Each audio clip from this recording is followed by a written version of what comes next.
Alibaba et Tencent sont les deux des plus grandes entreprises technologiques de Chine. Pourquoi la Chine veut prendre le contrôle de Alibaba et Tencent?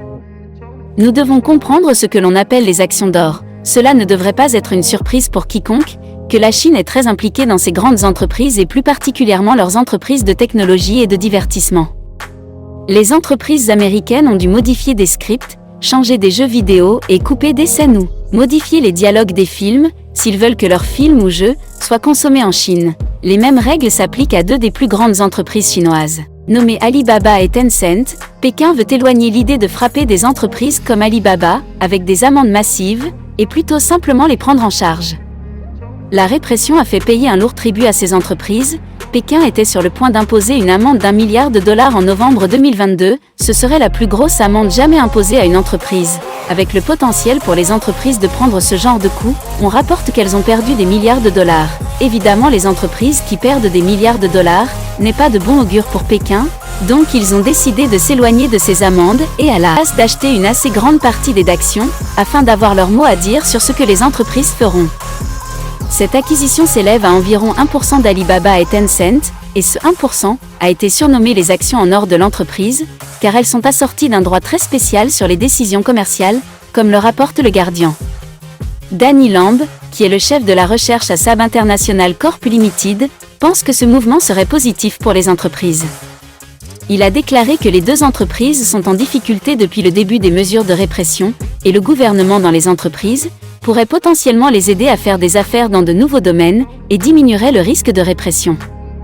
Vous savez ce qui pourrait aussi diminuer le risque de répression de la part des régulateurs?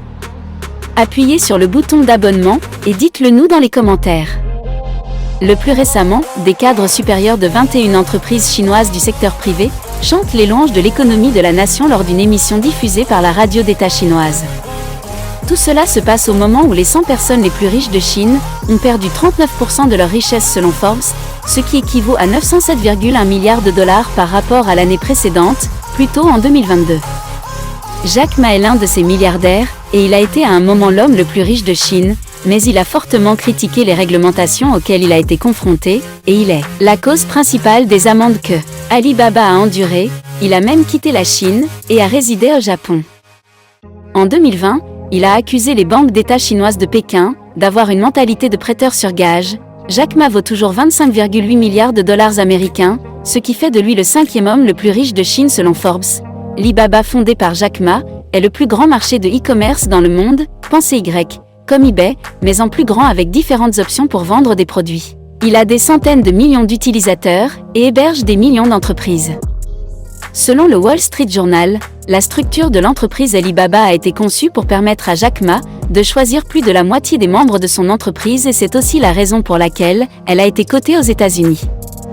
Hong Kong a refusé cette structure. Alibaba réalise la plupart de ses revenus en faisant payer les entreprises pour leur publicité sur les utilisateurs, et Tencent est le plus grand concurrent d'Alibaba pour devenir la plus grande entreprise en Chine. Selon leur propre site web, ils sont des leaders mondiaux d'Internet et de technologie qui développent des produits et services innovants pour améliorer la qualité de vie des gens dans le monde entier. La seule chose qui m'intéresse, c'est qui sociétés de jeux vidéo, notamment Rio Game, League of Legends et Valor, mais ce n'est qu'une seule entreprise que Tencent possède entièrement. Il y en a beaucoup d'autres, dont vous avez entendu parler et dont ils possèdent des parts d'actions partielles comme Activision Blizzard, Ubisoft et Pub Studio.